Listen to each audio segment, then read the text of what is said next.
Hey guys, so today I'm going to be talking to you about my individual presentation about the Native American Two-Spirit.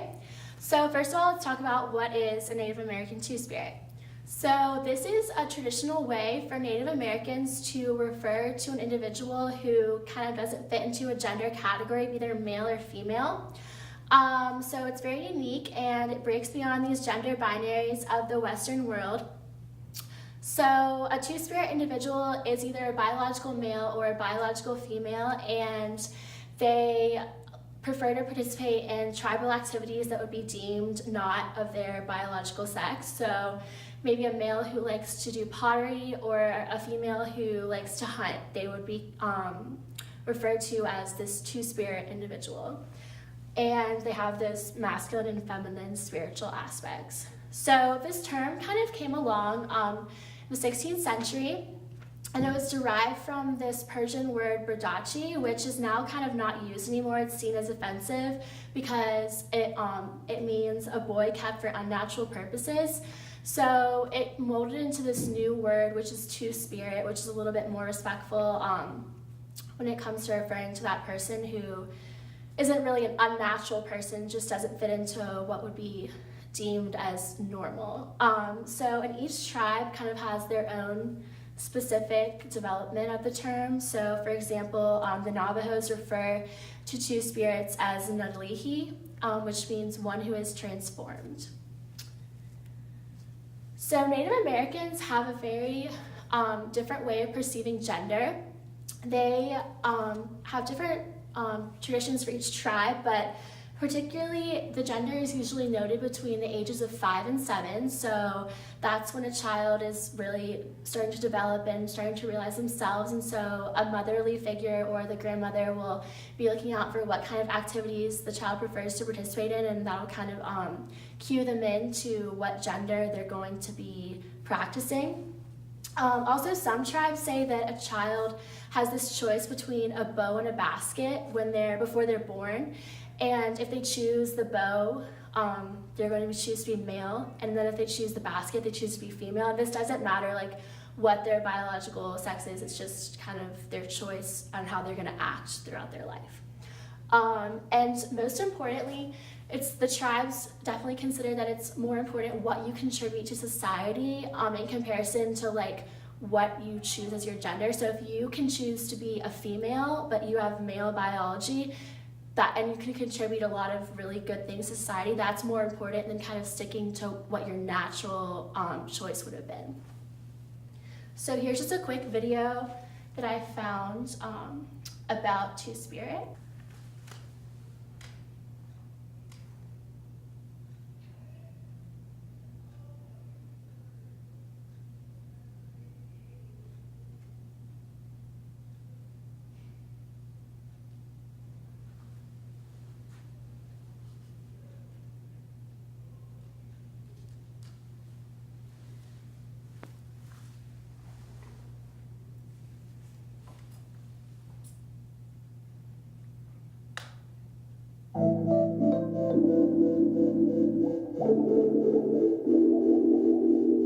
Gay and lesbian, bisexual, transgender, it feels like they're all boxes and categories that you have to fit into, and they can't change. When I learned about being two-spirit, it felt more natural to me. It felt I get acknowledged more than the surface of somebody's identity. I feel like it encompasses also a way of carrying yourself in the world.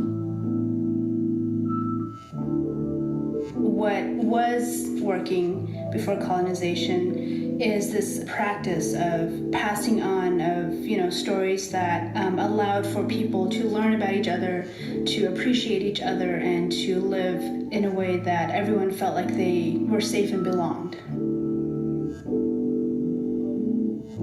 For me personally, I wasn't loud or proud. I was very subdued about it. I never really came out until I left to the city. But when I came back, I'm okay with myself. At one point, gay and lesbians were revered in Navajo culture. It's just that the influence of Christianity really skewed that view of homosexuality. It's a sacredness. Growing up here in the Bay Area, I saw other LGBT kids and I couldn't relate to them, or like I wanted to, but I didn't know how. But when I started going to Native boarding schools and I saw Two-Spirits, and I was like, yeah, okay, I get it now. That's where I belong, that's my place. So I started to come out. I didn't know that I could be an athlete. I didn't know I could be an intellectual. I didn't know that I could embrace all the good things that I knew about me. So my confidence level, it started to peak.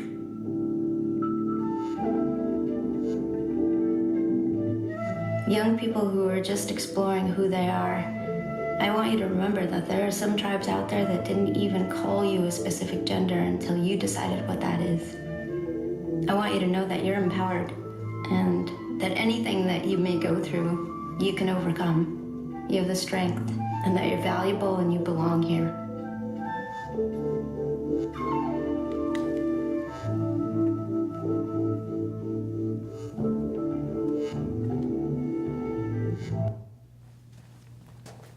Okay, so that was just an interesting video that I found, kind of highlighting what it's like to be a two-spirit and how it is different than being gay or bisexual in the Western world. So people were talking about how they didn't really fit into that category, but when they were surrounded by other people who were two-spirit, they kind of found themselves.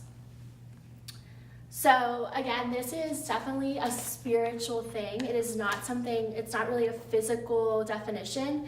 So in the Native American culture, they kind of regard everything as like either masculine or feminine. So an individual who's two-spirit possesses all of those aspects.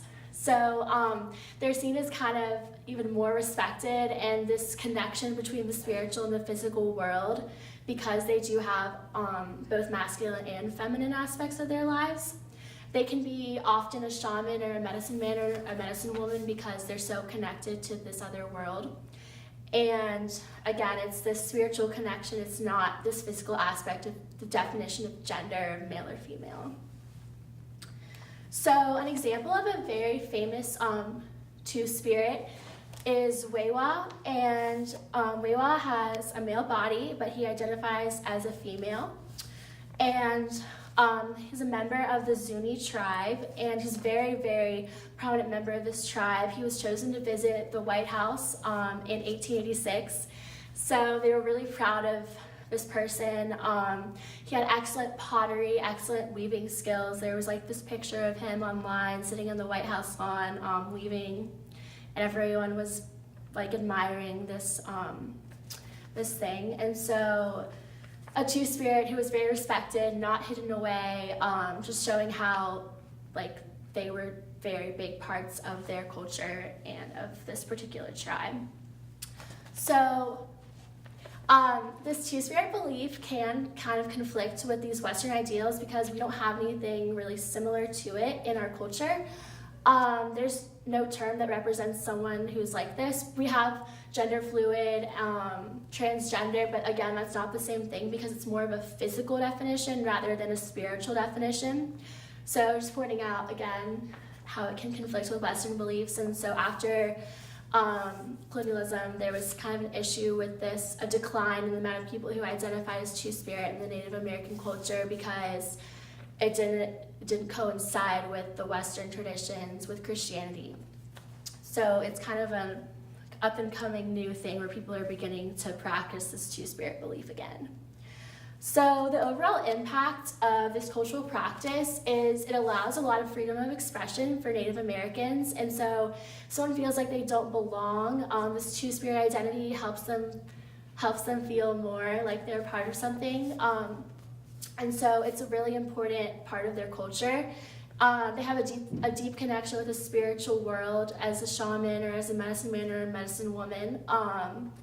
And so, again, this gender identity isn't going to define the level of respect they'll receive within their tribe. So they can identify as anything as long as what they're practicing and the things they're doing to help their community is beneficial. Then they'll be highly respected and can live a wonderful life as a two-spirit or as any identity. So that's my presentation on Two Spirits in Native American culture. Thanks for watching.